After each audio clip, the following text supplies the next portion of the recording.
All right, welcome back, everybody. It is post-Thanksgiving. Hope you all had a fantastic Thanksgiving. Hope you enjoyed your holiday. This is the time of the year that Ricardo loves to mention, and that is when the real teams start to emerge, when the prolific, the talent, when the true potential starts to reveal itself throughout this year. And speaking of that potential, or speaking of that, or lack thereof, right? We're going to be starting off our podcast episode with the Broncos and the Panthers game, which, if you don't know already, the Panthers have been rough this season. They've already benched Baker Mayfield in favor of Sam Darnold, and it seems to be the obvious choice for the Carolina Panthers. Now, on the flip side of that, we have the Denver Broncos, who are having a hard time coming up out of it. But we don't want to spoil too much of it. Ricardo, if you have anything else, go ahead and just let us know in our intro here. Yeah, no, really quickly.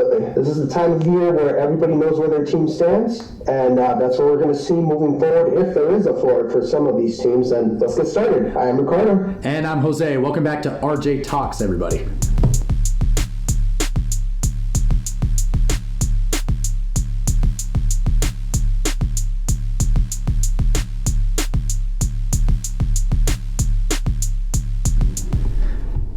As we mentioned in our intro, the Denver Broncos as well as the Carolina Panthers have both had a very tough go of it, right? However, at home, the Carolina Panthers reigned victorious 23-10. And it's really starting to seem like quarterback Russell Wilson is really not the best choice for the Denver Broncos moving forward in this season. However, now that in the years proceeding, we don't know anything about that. And on the flip side of it, Sam Darnold is looking to be a much more favorable choice for the Carolina Panthers over Baker Mayfield. Ricardo, what do you have to add to that? I'd say you're a little bit too nice on there for the Broncos. I mean, my goodness, man, this team was projected to be so much better than where they actually are. I mean, it's been an embarrassing collapse as far as for them. And really quickly, because I got a couple things to say, but I'll just start off with this. Russell Wilson, man, this has to be one of the biggest. If it continues to move forward, this has to be one of the biggest collapses I've ever seen, man, of a potential Hall of Fame quarterback.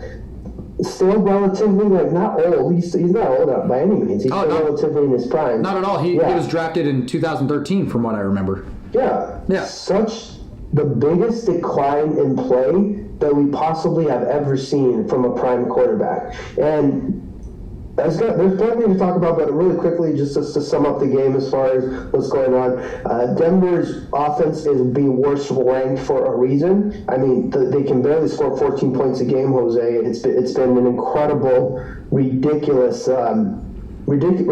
on all fronts. You could go to quarterbacking, you could go to running the ball, and you could go to a playmaking. But it's just this team cannot score the ball to save their life, and it doesn't help when you have some key timely turnovers, one by Russell Wilson with a fumble, and then Virgil, one of their receivers, key fumble there as well. I'm sorry, I believe he's a tight end, but it was fumbled by that tight end as well. So it's just very, very disappointing. And I gotta say, Jose, Nathaniel Hackett is close to the chopping block for this week if the Broncos decide to wait the whole year. Because the whole thing about Hackett, Jose, is that he was seen like as a good guru, but he was a guy who was close to Aaron Rodgers. And because they couldn't get Aaron Rodgers, I don't know why you're still keeping him. I personally think that it's Hackett and Russell at fault here for this season, for this disaster of a season. But I'll more on that later. I mean, what do you think so far of this game, man? Any surprises that we haven't seen all year? Well, one big surprise for sure is the fact that Sam Darnold performed the way that he did. Not saying that he is a bad quarterback by any means, but judging off against a good defense. Exactly, yeah. Judging off of his performance from last year, it just seemed like Baker Mayfield would have been a better solution for the Carolina Panthers overall. However, Ricardo, we've had this conversation, right? Sam Darnold is just what is not the answer for Carolina. but neither is Baker Mayfield. So a lot of people saw that Baker Mayfield was a favorable option for Carolina, but we've also had that conversation where Baker Mayfield is just not the quarterback that everybody believes him to be, right? So now we're sitting here, and I'm seeing Sam Darnold for the way that he actually is right now. And throughout this game, it was a good performance on his part. He threw the ball for 11 of 19, 164 yards, and a single touchdown, not a single interception at all either. So it seems to be that he is performing at a level that is much better than we had seen the previous year. Excuse me. So, of course, with a lot of what Sam Darnold is experiencing right now, he's much better than what Baker Mayfield is, has been, or will ever be for this organization. No, absolutely, Jose. It's just Sam Darnold's not the answer at quarterback. I mean, you and I have our time and tested method of like a guy shows you what he is in his first 5 years. First 5 years, he shows you exactly who he is, and you either see consistency or you don't. Now, Sam Darnold is one of the cases where it's inconsistency, where he'll have moments like this, like he'll have a game like this, Jose, where it's like, wow, okay, this guy looks like he could be a starter, going okay. And then he has other games where he throws interceptions. Now, difference between him and Baker Mayfield is that Sam Darnold is bigger, like physically bigger. Like the man weighs more, he's taller than Baker, he has more of an arm talent. So that's why you favor him more as far as the tangibles. Now Baker, he has somewhat a little bit better decision making, and keep, I say a little to the people at home, I say a little. I'm not an idiot, like I know Baker Mayfield is not by any means a good quarterback, but we'll give it to Sam Darnold in this game, Jose. I agree with you. It's just had a good game, but Carolina still needs to pick up a new quarterback, and I love the PJ Walker story. That guy, he's worked for everything that he's had in this league, but you got to get a new quarterback, and you got some young, nice top prospect coming up in this year and next year's draft, as opposed to the other year, as opposed to last year. So they have a couple chances. For sure. And I think, honestly, Ricardo, we should actually mention the weapons that are around Sam Darnold as well. DJ Moore made a statement this game. Fantastic play by this guy. 4 receptions for 103 yards and a single touchdown. That one touchdown being 30 seconds left in the first quarter, and that was the first touchdown of the game and put the Panthers in the lead. Now, there was another time as well where there was a long pass to DJ Moore. I can't remember off the top of my head what quarter this occurred in, but it was a long pass to DJ Moore, and he was and burned Pat Surtain. So that speaks volumes. That speaks volumes to the defensive play that the Denver Broncos have been putting up the entire year, which is such a surprise too, because in the case of the Denver Broncos as well as the New Orleans Saints, because we continue to see this with the New Orleans Saints as well, it's like from one year to the next, it's not the same defense that we had seen from year after year after year. Now, and we had seen the Denver Broncos offense struggling in the quarterback position, respectively, but their defense had stood strong. And now we're seeing the collapse of the entire team. So, Ricardo, maybe you can shine some light on that. How exactly does that happen? Well, Jose, it happens when it comes to team chemistry in the locker room. Now, say what you will about Drew Lock, like as far as his playmaking and how he's done. Obviously, the locker room liked him. Like they liked him because he played some bad football. He played some bad football at quarterback and cost the Denver Broncos some game. But there was always a united front with the team. United front, like we're together, like he's our guy, we're going to do whatever it takes to win, sure, and he'll help us and we'll do that. Now, Jose, the Denver Broncos defense is a top 10 defense. They've given up around 18 points a game. So if the Broncos offense scores 20 points a game, which is not a big ask in the league, Jose, 20 points a game is pretty much average. It's what you're hoping for your team to get, minimum. Especially with the league being a passing league. Yeah. Yeah. Exactly. They would be 9-1, Jose.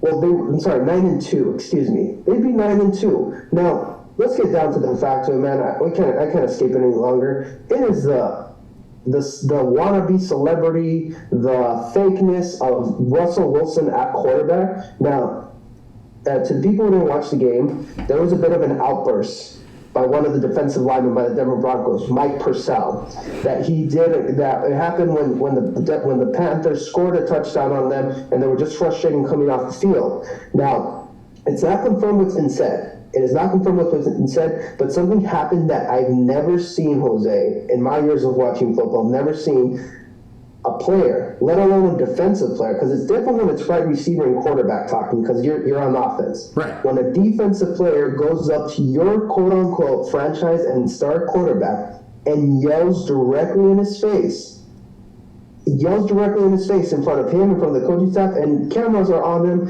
and the quarterback says nothing. Is very quiet and reserved. If you watch the video, it looks like he says, okay. And that's not who you want as your leader, man. That is not who you want as your leader, as a guy acting tough.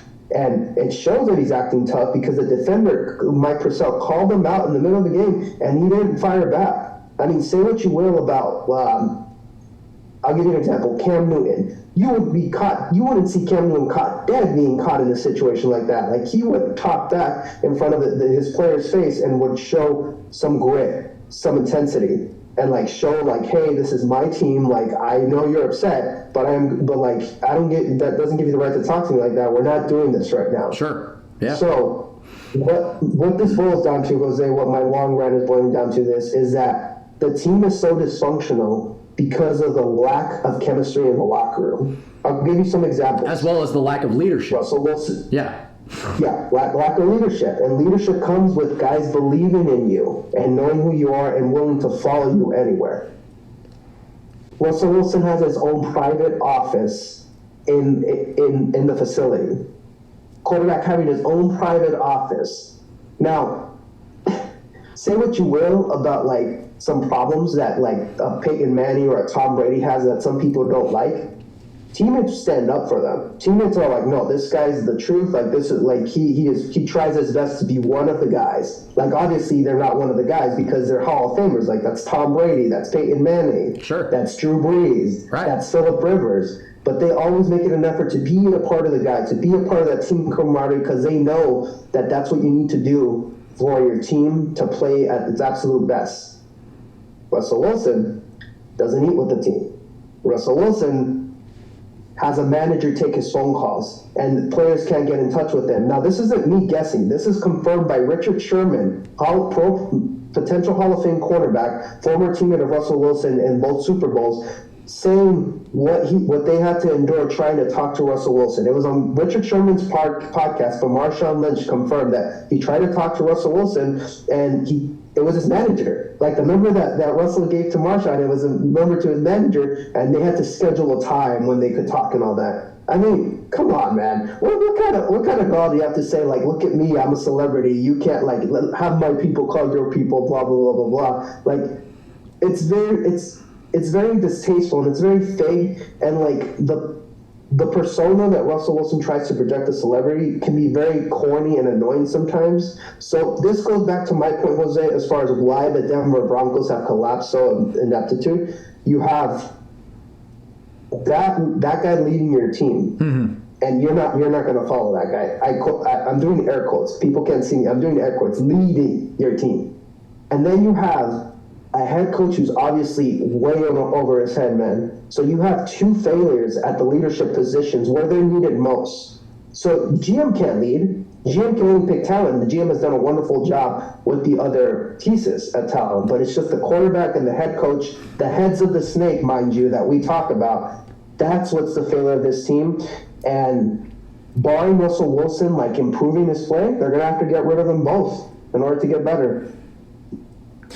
It's a real shame. It truly is a real shame, and honestly, there's really not a whole lot more to say about this game. I mean, of course, we can start talking about the key moments that happened throughout this game, and quite honestly, Ricardo, I was very prepared to do that, but I think that's pretty much the segment, because for for a team that was expected to be one of the best going into this season, not only in their division but in the league, with a quarterback that was the franchise quarterback of a very successful organization, the Seattle Seahawks, for 8-9 years.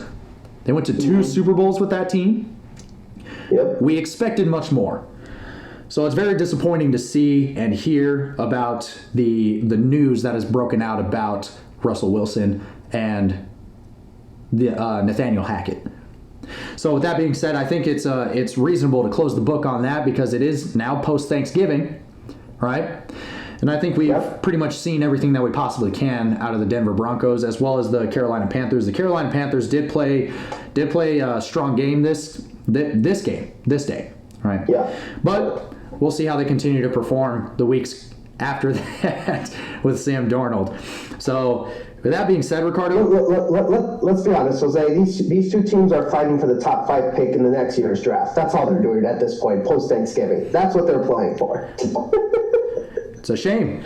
It's a shame, really. So I don't know if you disagree with me. I do not. Honestly, after seeing this game and the other games that have preceded this one, it's a reasonable assumption to make for sure. And quite honestly, from this point on, I don't think they're really going to improve all that much. So I think we can close the book on this game and open another book to a team that is started out roughly, but they're only continuing to get better. The Cincinnati Bengals up against the Tennessee Titans. So please do not go away for that. We'll be right back.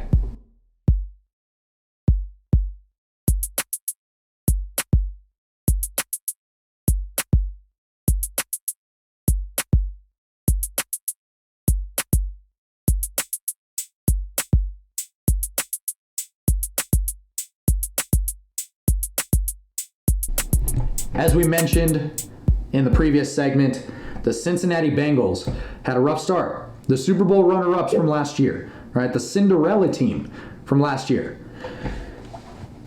came off of a Super Bowl runner of a second place season, right? When a lot of people didn't expect them to get there, right? And throughout the offseason, they made some moves to improve their team. They got a couple of pretty good offensive linemen.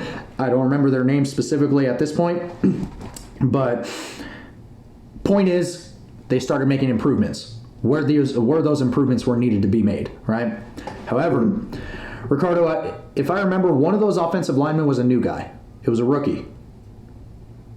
Is that correct? Yeah, so it was 2 of them. Well, technically 3. Sorry. So they drafted a left tackle. They got the tackle from Dallas Cowboys, Lyle Collins, and they got the guard from Tampa Bay, Alex Kappa. That's right. Okay, so they had 3 new offensive linemen to protect Joe Burrow and give him some time in the pocket in order to pass the ball. Right? Yes. Did that work out right away? No. It seemed like old offensive line for the Cincinnati Bengals from last year that had all kinds of trouble protecting Joe Burrow, as well as losing his number 1 target in Jamar Chase to an injury. So it was looking like the Cincinnati Bengals were only going to continue to fall, right? However, they proved us wrong, which is a great thing to hear, because the Cincinnati Bengals, Ricardo, at Tennessee played a pretty stellar game. Right? I don't know. Absolutely. And exactly. Yeah. That played a very stellar game. Joe Burrow completed 22 passes of 37 completions, resulted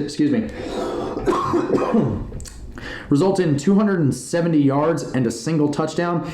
T. Higgins, the man of the game, 7 receptions, 114 yards, and a single touchdown. And let's mention, Ricardo, really quickly. Yes. The Cincinnati Bengals were able to hold Derrick Henry, one of the best running backs in the league, to 17 carries, 38 yards. 3 receptions. Three receptions for 79 yards. So Tennessee had to resort to tossing the ball to Derrick Henry as opposed to having him run it. So, Ricardo, you being the defensive guru that you are, I think it's worth mentioning that the Bengals were phenomenal. The Bengals' defense specifically was phenomenal. So maybe you can shine a little more light on that, give that a little more color.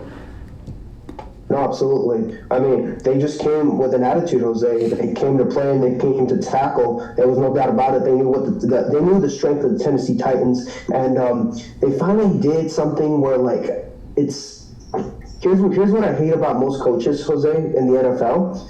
They get so prideful that they don't want to just try something that will work to win the game. They're going to do something, they're going to do their scheme that works against this specific team and this specific offense. Now, what I love about the Cincinnati Bengals is that they have their setup front where it's a 3-4. Now, they have a 3-4, so the people who don't know, it's 3 down linemen and 4 linebackers set up right behind them. Now, you can set that up, but most of the time they would have a linebacker close to the line of scrimmage, pretty much meaning they would have 4 or 5 guys sometimes on the line of scrimmage, so that when it did become a run play, the Tennessee O-line did not have any chances to figure out who to block. And it showed that intensity and that aggressiveness. Now, I got to give a shout out to a couple of players here, Jose. Yeah, my personal favorite of this Cincinnati defense is Hendrickson, the defensive end, number 91. He is the captain of that D-line, and he is one of the most balanced defensive players, Jose, when it comes to stopping the run and pass rushing. It's very hard to get a defender who can do both so really effectively. Now, he's not Aaron Donald, he's not Von Miller, but he gets the job done necessary in order to move forward. I could arguably say, Jose, he doesn't need to be. He doesn't need to be. And he doesn't need to be Aaron Donald. He doesn't need to be TJ Watt. He doesn't need to be Von Miller. He doesn't. No, he doesn't at all. He's good enough at what he does, and I would make the argument he's at least a top 10 player at his position, at the very least, because he goes under the radar so far because he's not flashy. But he gets there. I mean, it's very, very sneaky, but he's able to break through tackles and break through blocks to get tackles. So that's my one guy I want to give out to give my credit for today's game. He didn't necessarily make a lot of tackles, but he did a great job setting the edge, forcing Derrick Henry to cut back inside and always being there around the ball. Second guy, he's becoming my second favorite on this defense, Jose. Their linebacker Logan Wilson leading the game in tackles with 9 total tackles, 5 solo tackles, 1 tackle for loss, 1 pass defended. I mean, linebacker can do it all, Jose. He can set the tone and the presence on the run game, and he can drop back in coverage on 3rd down, and they don't have to get rid of him, which is incredible, which is awesome because he's the best tackler on the team. He's the best tackler on the team. I mean, I would give it to between him and oh my God, I cannot remember his name. For the love of God to help me. But Jesse Bates. Him and Jesse Bates, I would say, are the best tacklers on the team. But Logan Wilson, man, he's having an outstanding season. And this Cincinnati defense, it's looking better than it did last year, Jose, because they're showing a presence to try to stop what the team does best, which is, in this case, was stopping the run and then drop back into zone coverage. Yes. Which is okay. You don't have to do the same thing twice. You just have to do what it takes to win. And that's all that matters, Jose, is that this Cincinnati defense is doing what it takes to win. I still wish they had a better corner than Eli Apple because he gets burnt so much, but we'll see. We'll see how this team shows up as far as postseason. But defense did a phenomenal job. They just focused on stopping that run first and holding the Tennessee Titans to minimal to what they do. Pretty much, Jose, what they did is that they forced Ryan Tannehill to beat them. They forced him to pass the ball, and you're going to beat us. Derrick Henry's not going to beat us. You're going to have to beat us. And that's what ended up happening. He got 34 passing attempts. When have we seen Derrick Henry get 17 carries? 17, like you said. I mean, great job all around. I could go on and on, but I'd take the whole segment. No, absolutely. No, well, I mean, just to stay on Derrick Henry for a moment, and then moving on to the rest of the defensive play. Derrick Henry, like you said, like we had mentioned, he has 17 carries for 38 yards. That is the fewest rush yards in a single game for Derrick Henry this season since facing the Buffalo Bills in Week 2, where he had 13 attempts for 25 yards. So the Cincinnati Bengals did a phenomenal job in stopping him, number one. Number two, both defenses, okay, so we can give a whole lot of credit to the Cincinnati Bengals defense, but the Tennessee Titans defense actually came to play as well. And we can actually see this with the lack of third down efficiency from both offenses. So the Cincinnati Bengals were 5 of 14 in third down efficiency, and the Tennessee Titans were 7 of 16 in third down efficiency. So especially in those clutch moments where the defense had to get the stop on the offensive side, they were able to do just that. All right, so which is why the score was also so close, right? We had the 20. It ended up being 20-16 for the Cincinnati Bengals taking the win. So as far as the Bengals and the Titans defense goes, they both seem to have come to play throughout this game. It just seems more that the Cincinnati Bengals were more efficient passing wise, and they were able to score the ball, and they were just able to close it out. So that's really what it seemed like on our end. Now, one player, since we're giving shout outs to players, Ricardo, one player that I really did want to give a shout out to on the offensive side was, I hope I'm saying his last name right, Samaje Perrin. Oh my gosh, that guy is such an aggressive runner. P. Ryan, that's right. P. Ryan, that's right. Yeah. P. Ryan. I knew I heard his name at some point, but crap. But anyway, P. Ryan, Samaje P. Ryan. First play of the game, Ricardo. I'm pretty sure you saw it. First play of the game, Samaje P. Ryan gets the ball handed off to him, and he stiff arms the crap out of this defender that was coming his way. He ended the game with 17 attempts for 58 yards. And a single touchdown. So not the most outstanding stats, but holy crap, that guy's an aggressive runner. That's just I loved watching him throughout all the highlights. So he had some pretty tough game the entire time. On top of that too, it seemed as though it was a heavy passing game for both teams, right? Of course, we had a heavy passing game for both teams. We know the Cincinnati Bengals already, Ricardo. They love the big play, right? But we haven't seen Tennessee resort to this many passing plays in the past, right? Considering the fact that, in your words, they have a very vanilla offensive scheme, right? They run some very basic plays that can be read from a mile away. Right, so we had Ryan Tannehill ending the game with 22 of 34 passes completed and 291 yards, not a single touchdown. Right, so it was a heavy passing game for both teams all around. They ended the Cincinnati Bengals ended the game with 266 yards passing and 108 yards rushing. Right, and the Titans ended with 281 yards passing and 63 yards rushing. So this game was very much unlike Tennessee in the sense that Ryan Tannehill was forced to pass the ball as often as he was. Right, so and that one and there was a single touchdown where it was a fumble. There was a single touchdown for the Tennessee Titans that ended up being a fumble by Derrick Henry, and it was recovered for a touchdown in the end zone. Right, so one of those. Very lucky that that Tennessee Titan was right there. Exactly, and it seemed like he was all over it too. He was the first one to get over there, like bar none. Right, so one of those touchdowns for the Titans was a very lucky play. Right, and the fact that Derrick Henry was stripped near the end zone. As soon as I saw that, Ricardo, we knew. We knew that the Bengals were there to play. It was fantastic. Yep.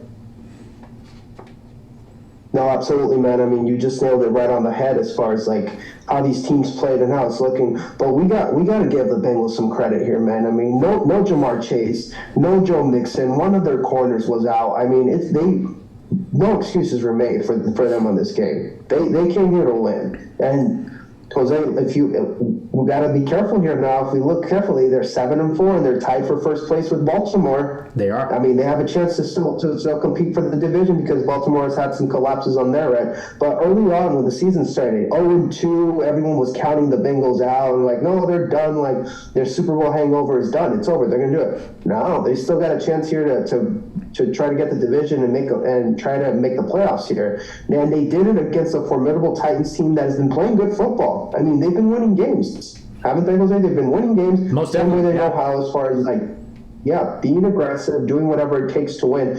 And like you said, I'm proud of T. Higgins for taking up the role and having to shoulder the load of being the number one receiver. And then Hayden Hurst, man, he's becoming a better, reliable target for Joe Burrow more and more each time. Yes. Yeah. Absolutely. So third downs when he needs a safety blanket, he's got Hayden Hurst and Samaje Perine. I mean, the more reps he gets, the more I want him to start. But I forget that Joe Mixon is good as well. But that's good because you need a running back combo to move forward. But I don't have much else to say this game. But I'm very excited to see how the Bengals look moving forward. Tennessee, they have their limits as well. So it's just a matter of. I mean, it's Ryan Tannehill at quarterback. They can only go so far. We see it every year in the playoffs. But I'm very excited to see what Cincinnati does. I don't know how you want to wrap this up, but it was a good game. Good game. That's honestly the best way to wrap it up, Ricardo. We've said all that we could say about this game. Now, let's move on to a bit more of a disappointing game that actually hits very close to me because this is my team. So. So the Patriots versus the Minnesota Vikings at Minnesota. The Patriots did take an L in this one, 26-33. The Vikings came out victorious.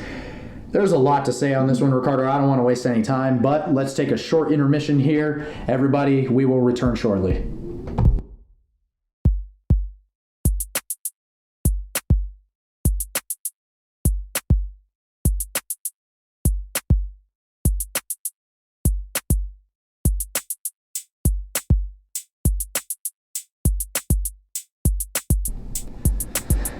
All right. The truth often hurts, Ricardo. It really does. And the New England Patriots are, dare I say, worse than their record reflects. And I hate to say that. I really do. But we have to talk about it. Because this is, Ricardo, the philosophy that you and I have approached football with and that we stick to no matter what. We must see this game objectively. And we need to really pick on our teams when they're playing badly. So that's where I'm at right now, Ricardo. I have a lot to say, but I'm going to let you start this off. Let's have you start this off. Yeah. Okay. Well, to me, you're absolutely right, Jose. This game showed the truth of two teams, both deficiencies on both teams, and both, I guess you could call them strengths, if you want to call them. But I'll go ahead and start off with the Minnesota Vikings. I mean, we got to stop. We have to stop. People have to stop saying that Kirk Cousins is a franchise quarterback and he's going to lead this team somewhere. He is not. No. He's not going to. No, he's not. He's not going to do this. And they should have lost this game if not for a kick return that the Vikings got as far as how it went. So a 97-yard kick return by the Minnesota Vikings in the third quarter is what really turned the momentum around in this game, in my opinion. This tied up the score 23-23. Yep. Got the momentum back on their side. Yep. But let's be honest. He's got Justin Jefferson. He's got Adam Thielen. I mean, it's very hard to mess up as a specific for a quarterback. So, this I'm going to say, Jose, this Vikings defense is terrible. They're absolutely terrible. I mean, each time I see team after team score as many points as they have to, Vikings have to come back for whatever reason to win the game. They're very, very inconsistent. They're very inconsistent, and yes, they got the win against Buffalo, but let's boil it down to brass tacks here with the playoffs. It's going to be very, very tight, and your weaknesses are going to be exposed. That coming to weak passing game, and the team They do good against the run. But my goodness, man, I mean, each quarterback looks like they're Joe Montana every time they play against them. I mean, Mac Jones got a career high, 382 yards against them. Yep. And then I believe the game before them with the quarterback had a career high. And Jalen Hurts looking good as far as how each player is going against them. It's just, this Vikings team is limited. It's very limited, and I'm getting recollections, Jose, about that Pittsburgh Steelers team that had a good run and was looking very, very good, but you kind of didn't buy in all the way because of a couple of reasons. And this is exactly what's going to happen to the Vikings team, is that they're going to be one and done. That's my prediction going into the playoffs. They're going to be one and done with whichever team they come up against. Now, the New England Patriots. So, let's boil it down to what it is. I mean, if Ramondre Stevenson isn't gashing through defenses, they can't do much on the offensive end.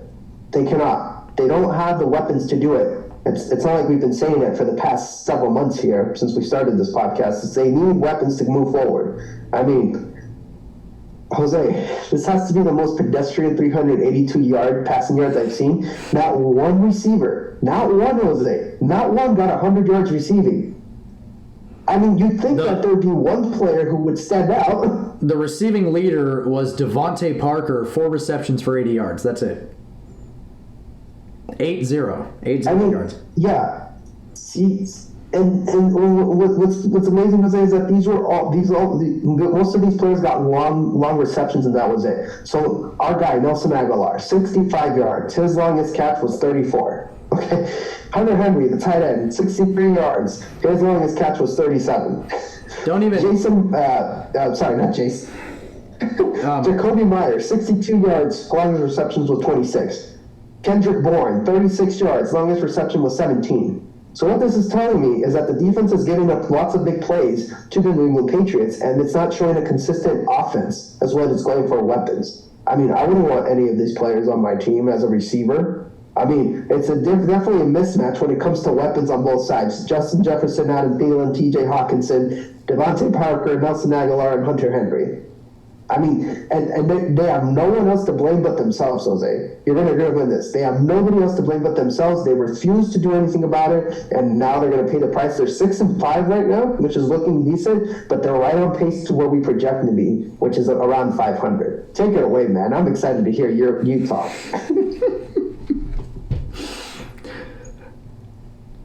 So at the end of the game, Mac Jones had a minor outburst right after the loss, and you just sensed the frustration in this man's head.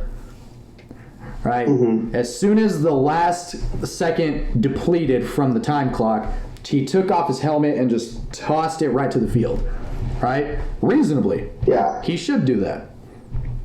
Because he's over it. He's over it. He had a great performance. 28 of 39, 382 yards, as you mentioned, and 2 touchdowns. Mm-hmm. That's great. Yeah, nice job. Against one of the weakest defenses in the league. You know, and it was sad because New England's first touchdown caught by Nelson Aguilar, as soon as he caught that, and I saw that it was a touchdown, I said, okay. That was literally my reaction to that. It's like, great, cool.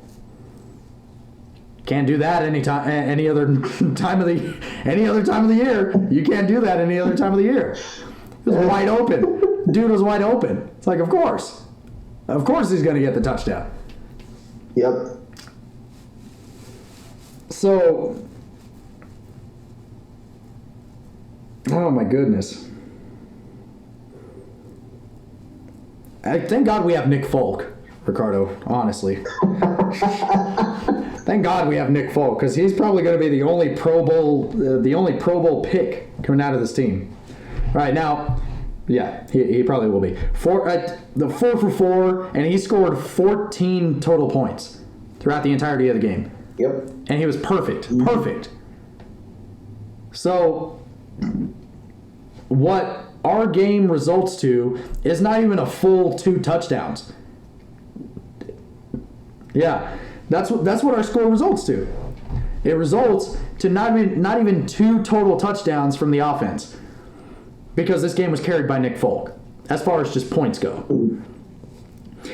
Right? So I'm just tired. Problem when you're Go ahead. That's the problem when your kicker outscores your team. Sorry, go ahead. No, you're good. You're good.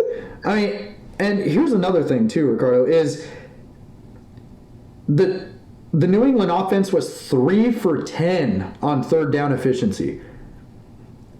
And they were 0 for 3 in the red zone.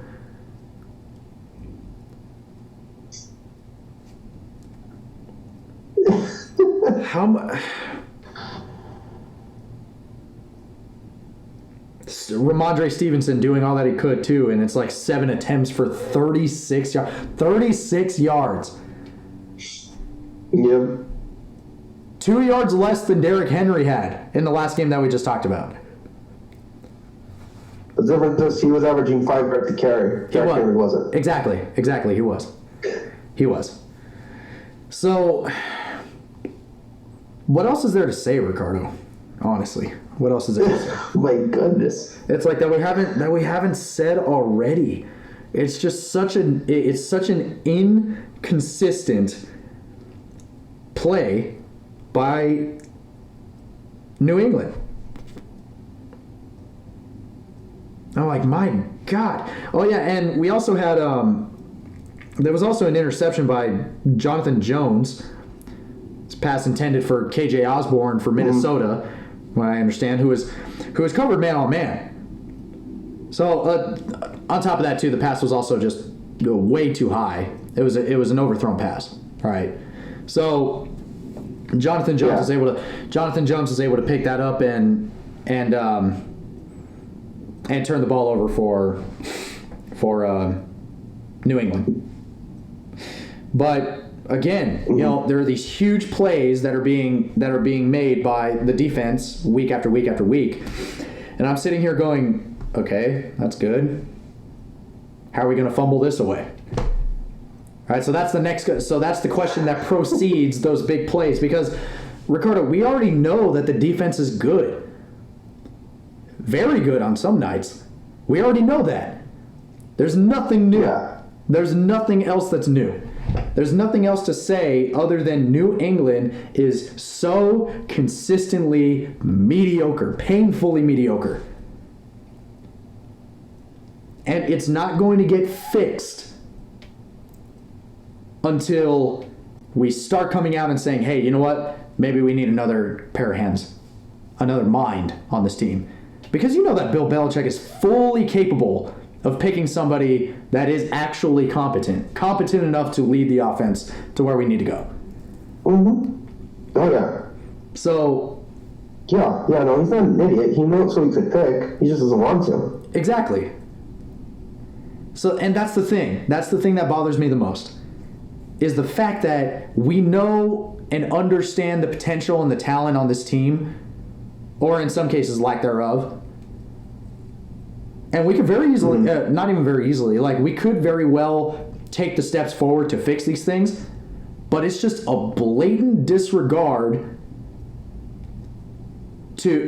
for improvement. It's a blatant disregard against improvement. Or at least that's what it comes across, right? I am getting very passionate about this because yes, it is my team, right? But yeah, you go, dude. Don't worry. You go. But that's what I'm saying though. It's so freaking frustrating because these things could be fixed. You have a Hall of Fame head coach who has taken the team to several Super Bowls, won 6 of them. Granted, it was with a Hall of Fame quarterback in Thomas Edward Patrick Brady Jr. But it wasn't just Tom Brady. It was also Bill Belichick. Right? It had to be. So, it's just the ego, Ricardo. That's the thing that bothers me the most. Just the ego. You know, and I will continue to quote this interview. It's all me. It's all me. I'm the one that makes the decisions on this team. Then make the decision. Make the right one. That's where I'm at. That's where I'm at. And again, this is another game where I was fully prepared to talk about to talk all of these things out. I have stats written out. I have all these key moments written out for the Patriots. But what does it mean? Nothing. That's all I've got. That's all I've got. Damn. You guys have to understand. I mean, I've known Jose for it's going to be like at least 10 years, more than 10 years actually. It's more than 10 years. Yeah, a little over 10 years, and I've never seen him this depleted about his team before. It's just it's mind blowing. It's mind blowing for another fan to see another fan at the same state that they're in. But it's okay because we're realists, and as realists, we understand that the failure is on the team. It's not on some superstition. It's not on us as fans. It's on the team to fix it. And I'm happy you're at this point with this team.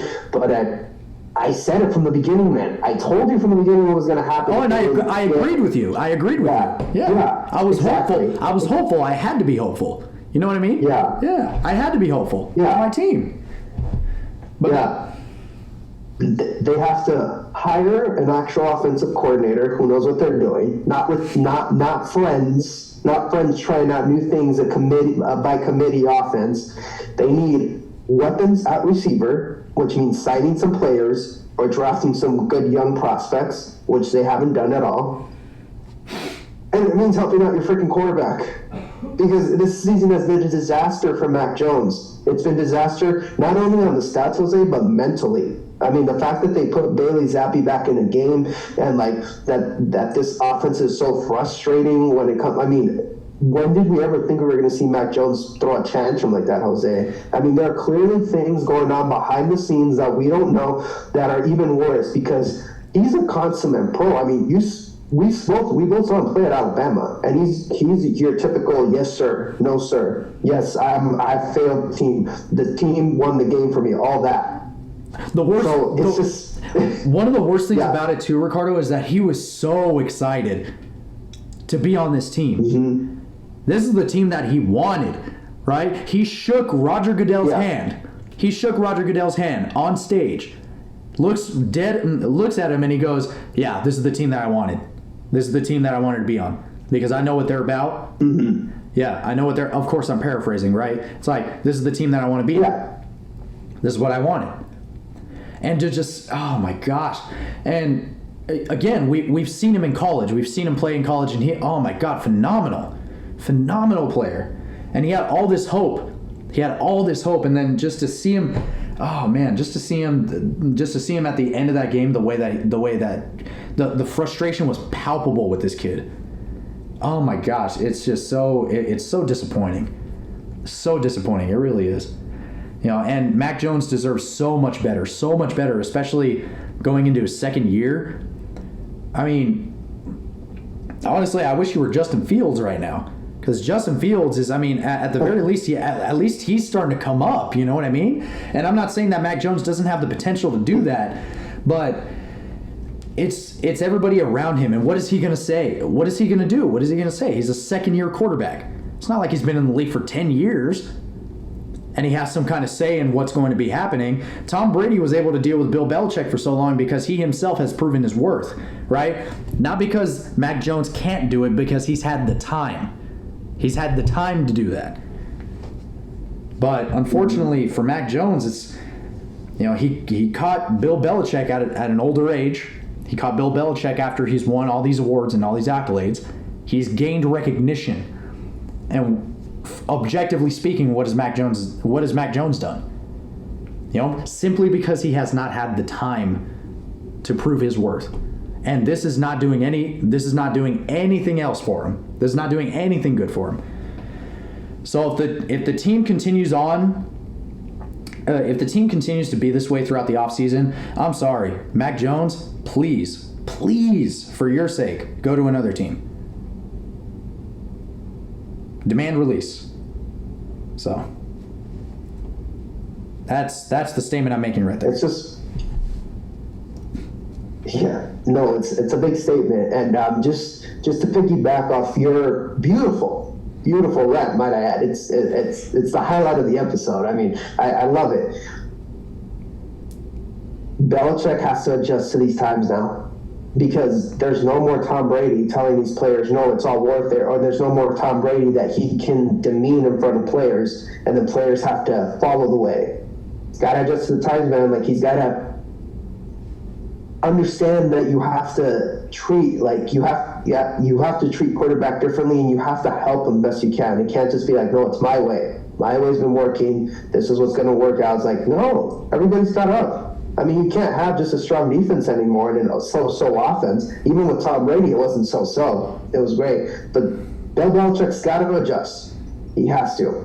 He has to adjust. Otherwise, it's going to be miserable for Patriots fans everywhere.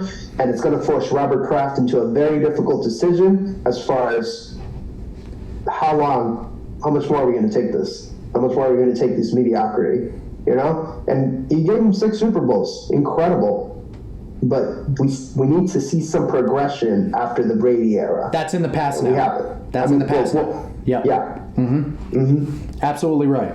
Absolutely right. That is in the past now. 6 Super Bowls, fantastic. Great. Fantastic track record. What are you going to do now? What's going to happen? Not what has happened, what is going to happen. So, not making a great statement for himself just now. But anyway, let's go ahead and move on. We've said all that we've needed to say about this episode. Or, not about this episode, excuse me, this game. All right, let's move on to another game. A very tightly contested game. The Bills versus the Lions. Let's talk about that one. Don't go away, everyone.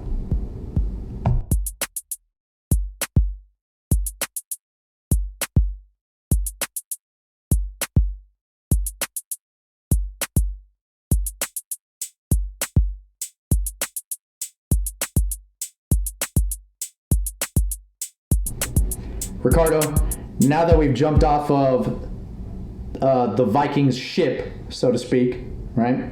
We are in the Lions' den now. We are in the Lions' den. And, oh boy. Okay, let's start off this segment very quickly. The Detroit Lions, and we've said this before, the Detroit Lions are much better than their record gives off. All right, they have a losing record, again, unfortunately. But this team has some skill, has some talent, and holy crap, do they have grit. Every year. It seems as though they just need to hone in on that. And they are just, unfortunately, an unlucky team. Right? If you believe in that, if you are superstitious like Ricardo and I tend to be at times. Right? For anybody that's listening. The Bills ended up taking the dub in this game, 28-25. A very close game for the AFC favorites, right? And there were times where, I mean, it was very impressive to see the Detroit Lions defense just step up to the monumental task of stopping Josh Allen and the Bills offense. That has just been destructive this entire season. All right, so they have held the Buffalo Bills in this game specifically to 5.3 yards per pass on average. And this isn't something that we normally have seen in the weeks leading up to this game, Ricardo. We've seen the Buffalo Bills seemingly tear most of the defenses that they come across to shreds. Nearly. It hasn't been a blowout every single game, right? But they've averaged more than 5.3 yards. So absolutely, that's a statement to the Detroit Lions' skill, right, on the defensive side of the ball. Not to mention on the offensive side, we have DeAndre Swift carrying that offense. Holy crap! One moment that I really liked specifically from DeAndre Swift was that knee down rush late in the second quarter, where we believed that he had ran into the end zone when he had one defender on him, pretty much just holding him, pushing him down. And unfortunately, it wasn't counted as a touchdown because his knee was down just about 4-5 yards out of the end zone. But the strength that he had to have to be pushed down to a knee, stand back up, and run it straight into the end zone, I mean, what aggression and grit from DeAndre Swift. So, with all that being said, Ricardo, I'll hand it off to you. It seems like this is the pattern that I'm really seeing. A lot of these defenses, with the exception of the last game, have just been great throughout this week. It seemed like this was the week of defenses. So take it away, Ricardo. No, absolutely. This was definitely a tough game going for both teams. But I got to say, this was I think it's one of the better games we've seen the Detroit Lions play from top to bottom. Yes. But they just ran into a better team. That's all it comes down to. They ran into the better team that day, and there's no shame in that. And they're still 4-7. They're still they're on their way to what we projected to be, Jose. Like a decent forward team, not necessarily 500, but on pushing towards on the verge. And that combo of Jamal Williams and DeAndre Swift running that football, I mean, they better keep both of those guys, man. They got the perfect 1-2 combo going on specifically as far as their offense going. Jared Goff is just he's becoming more reliable for them when it comes to executing efficiently and not making mistakes. He had 0 interceptions this game. They didn't lose this game because of Jared Goff. They lost this game because the Buffalo Bills were just a better team and they got the ball last and were able to kick the field goal to win the game. At the end, after, and I'll give him credit for this, after Jared Goff drove the Lions down there to kick the game-tying field goal. So it's not the fact that this team is, how do I say this? There's ways to lose. There's a lot of ways to lose. Some are good and some are bad. And yes, there's a difference. The way that the Lions lose, that's what you hope for your team. You're like, oh my God, they gave it their all. They ran out of time. Because you don't doubt for a second that those players didn't play hard, didn't execute the schemes that the coaches were giving them. They just went up against better talent. They just got outplayed for that position. And Amari St. Brown, man, their receiver, 122 yards receiving, 1 touchdown, 9 receptions, leader of that Detroit Lions offense. I keep telling you, man, I wish Justin Fields was in Detroit because the combo with him and St. Brown would be unstoppable. So my point being is that I love this Lions team. And I love Dan Campbell as the head coach because each time they get better, but it's like a little bit better. Each day they get a little bit better, but we're all hoping for that payoff when they become a winning franchise and make the playoffs because they got to do it. And give them credit here. They went on a win streak for once in the Detroit Lions in these past 10, 15 years. 10 years. They went on a win streak to win 2 games. They were trying to get 3 games in a row, but they ran against the Buffalo Bills and Thanksgiving. Yep. So my whole thing is that Detroit, great. I love it. I want to see more. I want to see better weapons, and I want to eventually see a quarterback lead that team that is the future. Because let's be honest, Jared Goff is playing great, out of his mind, but he's just a placeholder for right now. He's not what they need to move forward. He is, yes. And Jared Goff, of course, went to a Super Bowl up against the New England Patriots, a big defensive slugfest back then when he was playing for the Los Angeles Rams. Even then, he was considered to be a game manager. Right? He was more of a game manager than anything, and he was coached very well over there, right, in that sense. So I do agree with you, Ricardo. Jared Goff is also getting he's not old, but he doesn't have a whole lot of time left. So I think that is a very good way of putting it, of putting Jared Goff's position as far as his future with the Detroit Lions. That is that seems to be a reasonable place to put him. So he's not a bad quarterback, but he's not great either. He's very good, for sure. And Dan Campbell is doing everything that he possibly can with him, and the weapons around him are just outshining him. So that's great. Ricardo, for a second, stats aside, moments aside, the Detroit Lions are, oh my God, I love watching this team. I love watching this team play because they just have what a lot of other teams are really lacking, especially the losing ones, especially the teams with the losing record. They just have so much heart. And it's palpable. You can feel that every single time you watch a Detroit Lions game. I get so excited. I don't know what it is. I just get so excited. It's great to see the Detroit Lions move in the direction that they're moving right now, because like you said, each improvement is very, very incremental, but it's crucial. That's the thing. It's crucial. They have to do that. And it's just inches, and I can't wait to see the mile that they run with each inch that they're adding to their improvement. So, go ahead. Really quickly, they traded away TJ Hawkinson. A lot of people thought they were just tanking the season. No, sir. They're trying their best to still win games after giving away one of their best offensive players. That's just what I wanted to add into that. Sure. Yeah, absolutely. Yeah. And of course, the Detroit Lions, as far as their stats go, they aren't very remarkable. 3.4 yards average rushing, right? Like they average 3.4 yards. That's unremarkable. That's not very good, right? 230 passing yards and 96 rush yards, right?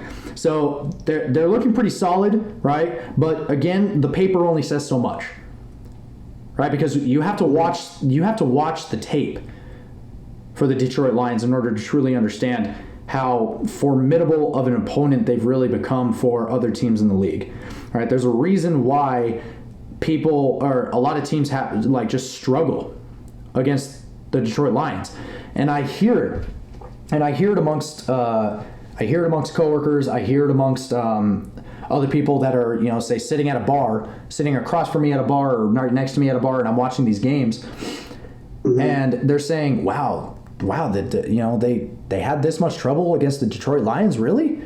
Why the Lions?" I'm sitting there going, just watch the tape, like actually watch the tape. And watch how hard the Lions play every single game, week in, week out. And even then, they know that. And even then, they have to recognize that, yes, they do have a losing record. However, they play it anyway. They play hard game anyway.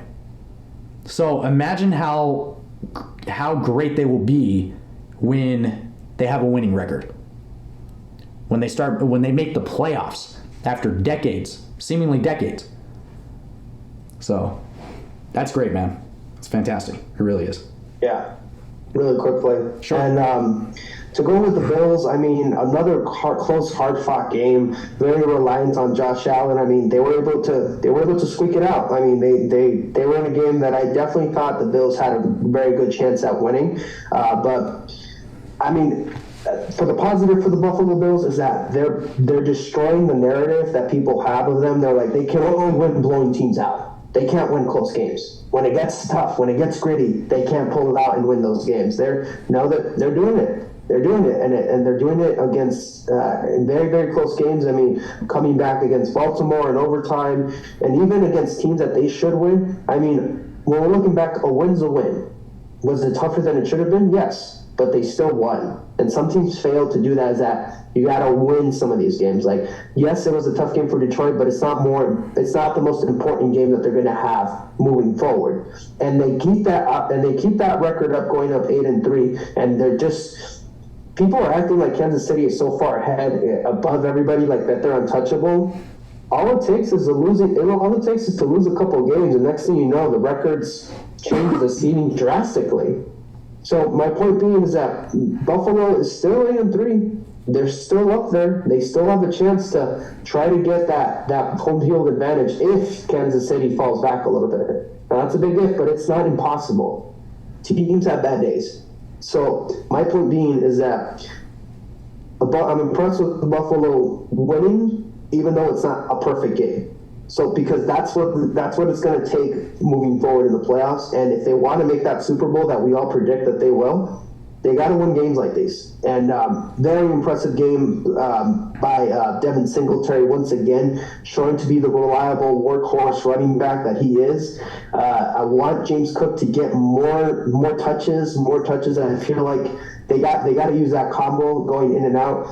very disappointed about the Von Miller loss on defense, but still a chance for him to maybe come back later in the season. So this Buffalo's defense has to step up and win some games, because they're going to be closer games where Josh Allen's not going to look like Josh Allen.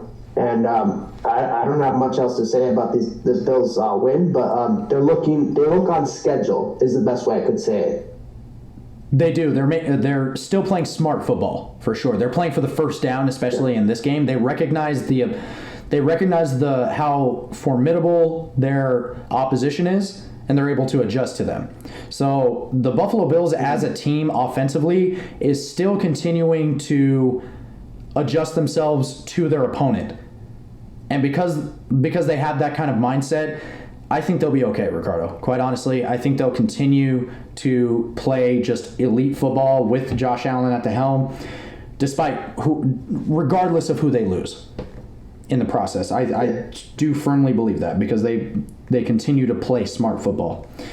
Now, Ricardo, let's wrap this up with the last game. With the last game of the Thanksgiving Day. This one was ugly, for sure. So, the Giants versus the Cowboys. You don't want to miss that, everybody.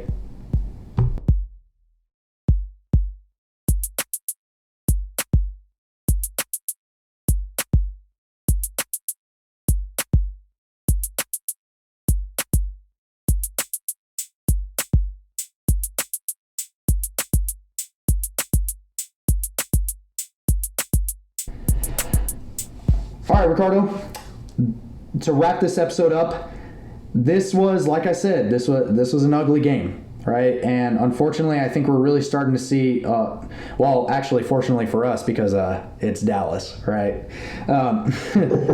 Yeah, so fortunately for us, we're really starting to see Dak Prescott for the quarterback that he truly is, right? If we haven't already seen him that way. All right, Dak Prescott finished this game 21 of 30, 261 yards, 2 touchdowns, and 2 interceptions. Broke even on the touchdown to interception ratio. Right? Now, again, the paper only paints so much of a picture. When you start seeing Dak Prescott overthrowing passes and making these questionable decisions as a leader of the offense, it's really just a reality check for the Dallas Cowboys if they're able to perceive reality as it is, right? Because we've seen time and time again that they are. Exactly. Yeah, that's a big if, right? For example, Dak Prescott threw his first interception, which was a pass intended for Michael Gallup, right, on a curl route. Yeah, Michael Gallup ran a curl route. For those of you at home that don't know what a curl route is, it's basically just running straight up the field and then just taking a quick turnaround. All right, that's pretty much what a curl route is, right, offensively speaking. But the problem with this decision is that Dak Prescott threw this pass to Michael Gallup with a high safety moving in that direction. With a high safety moving in that same direction. Okay. So, Ricardo, please explain to the audience, if they don't understand that already, what exactly that means. So pretty much what Jose is referring to is that when a receiver's running the route, there's typically a guy in front of him that's covering him, whether that's a cornerback or it can be any player. It's a defender in front of him. So that guy is right there making sure that the receiver doesn't do anything over the top. So they can be somewhat aggressive. The high safety, which Jose is referring to, is the last line of defense for most defenses, or sometimes they have 2 high safeties. Pretty much what it means is that nobody goes deeper than that safety. So the safety has to make a very educated decision as far as what he's going to do, either going backwards or coming in forward and be more aggressive. So if you're a quarterback and you see a high safety heading towards a receiver, your first instinct is, okay, I'm going to throw the ball somewhere else. Is what Jose's trying to get at here, which is exactly what you're supposed to do if you see a second defender coming over. Now, if you didn't see him, okay, fine, you got caught. But if you see that safety heading over there, you gotta throw somewhere else or get rid of the ball. That's all there is to it. Continue, Jose. So that's my point. Like that's the point that I'm trying to make, is that Dak Prescott is making decisions like that on a consistent basis week after week after week. So, and this is the quarterback that he is, because he's what, Ricardo? How many years into the league now? He was drafted in 2018 or 2016.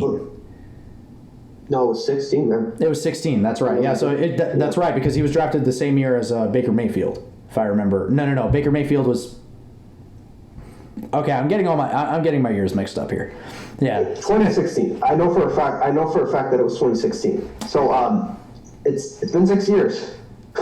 Yeah. It's been a full 6 years with Dak Prescott at the helm for the Dallas Cowboys. Granted, he got injured.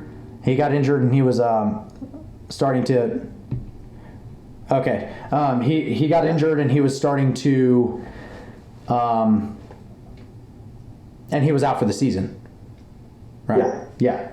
So he didn't play all 6 of those years, but still, considerable amount of time for 5 years with the Dallas Cowboys. All right. So, and Ricardo, if I remember correctly, throughout the offseason, we were talking about the quarterback's time within a particular season or within a particular team.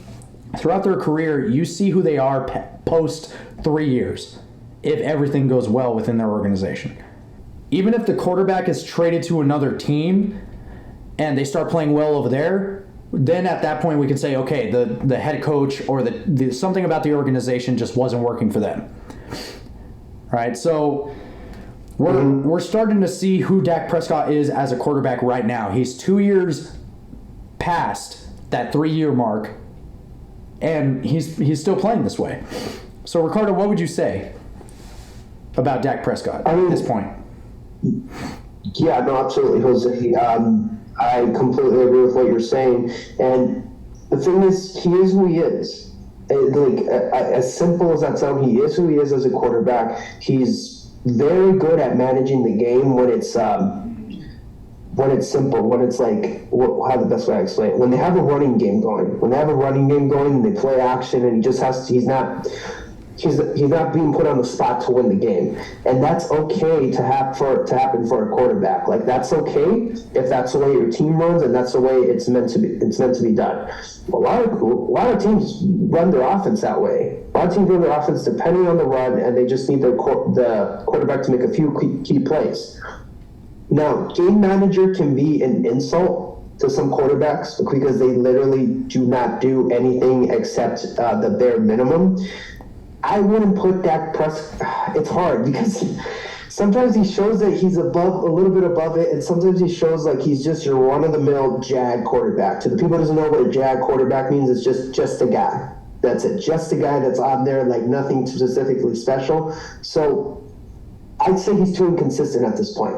He's too inconsistent, and that's what he's shown to be in the league as far as when it comes to when things aren't perfect. When things aren't perfect, he's too inconsistent, and he doesn't show enough resiliency to be productive. A great example of this is Joe Burrow. Joe Burrow's in his 3rd year. Started out the season rough. Needed some time to adjust. The Bengals are 7-2 after their 0-2 start. And Joe Burrow's doing this without Jamar Chase for a couple of games. I mean, another example, Justin Fields. They're not winning some games, but man, is he making an effort to win these games. He's showing his athleticism, and when there's opportunity with his talent, to throw the ball deep.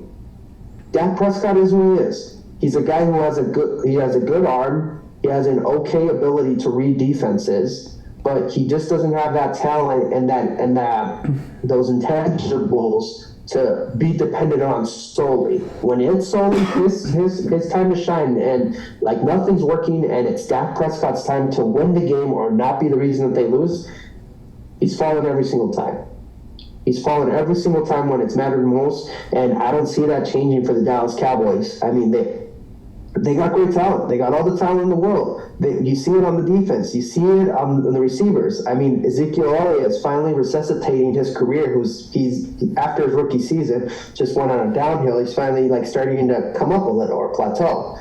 My point being is that Dak Prescott, you have to find a way to lead this team. Now, granted, they're 8-3. They're 8-3, and they're going to face the Eagles to see who wins the division later on as the season comes up. Yeah. So we could be proven wrong. Me and Jose have no problem admitting when we are wrong, and we will be the first to admit it on the podcast. I just don't think we're going to be, is the thing. I think the Cowboys are going to show who they are, and they're going to fail. And we love Dak Prescott. We're not rooting for Dak Prescott to fail, but we're realistic about what he can do on the football field. And that's all this comes down to. That's right. That's what I have to say about that. That's absolutely it. And, Ricardo, we've gone through this in another episode very early on around the start of the podcast throughout the offseason. But Dak Prescott... it's not entirely Dak Prescott's fault. It is also on the fault of the organization as well. Jerry Jones, absolutely. He is a big part of that problem. But Dak Prescott can only... But the fault falls on Dak Prescott when it's issues of the game and when it's issues on the field. All right? Because he is the leader at the end of the day. Is he not? As a quarterback. So that's really all that it boils down to is... The Cowboys are specifically Dak Prescott.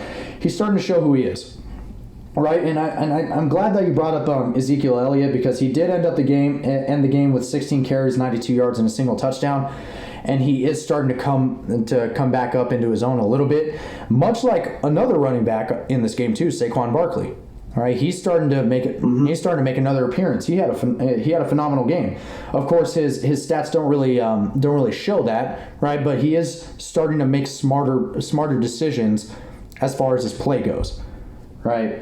But I digress. Going back to the Dallas Cowboys, they're only so good as they're only as good as their quarterback shows himself to be, and I fear that. The week coming into the next week, the Philadelphia Eagles are really just going to stomp over them. It will be a close divisional game, as most divisional games go. But it seems as though the Philadelphia Eagles are really just going to come out on top because, let's face it, Ricardo, they're the better team. And we've seen it. They're phenomenal. Their offense is good. Their offense is fantastic. Their defense is very good, if not great. And I don't think the Cowboys are really going to be able to contain them. Honestly, even with Micah Parsons. And Micah Parsons had another phenomenal game this game too. So even with Micah Parsons, I don't think they're really going to be. I don't think they're really going to do much this next game.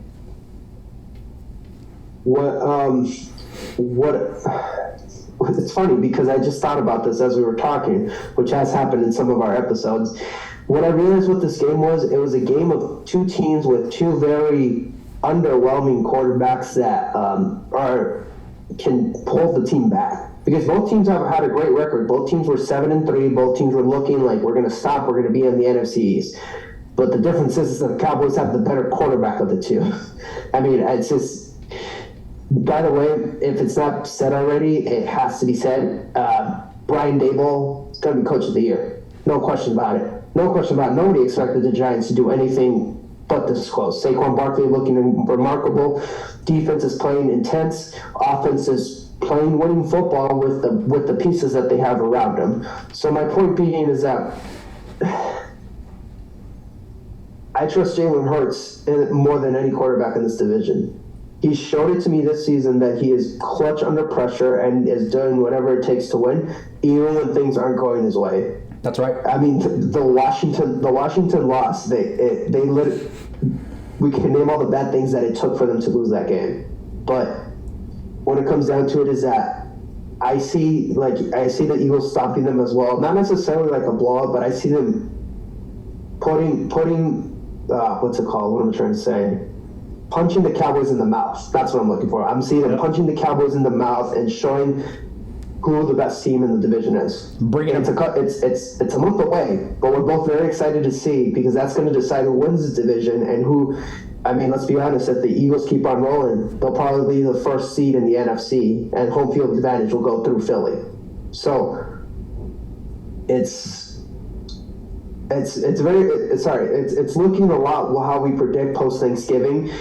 Dallas super reliant on their defense and their running game, but the weakness is showing at the quarterback spot. New York Giants playing above their heads, but they're definitely going to be a playoff team. I don't see most NFC teams beating them for that wild card spot. So 2 very good teams, but showing their limitations as well is the best way I can describe it. And it's going to be a testament when the games keep on coming. And that's the best way I can show this game, as I just described it. That's pretty much it. Yeah, absolutely. And like you said, the Giants and the Cowboys are good teams, right? They are. Yeah. They most definitely are not the worst teams in the league, right? But like you said, their weaknesses are so glaring to the point where this was not, number one, an ugly loss for the New York Giants and an ugly win for the Dallas Cowboys.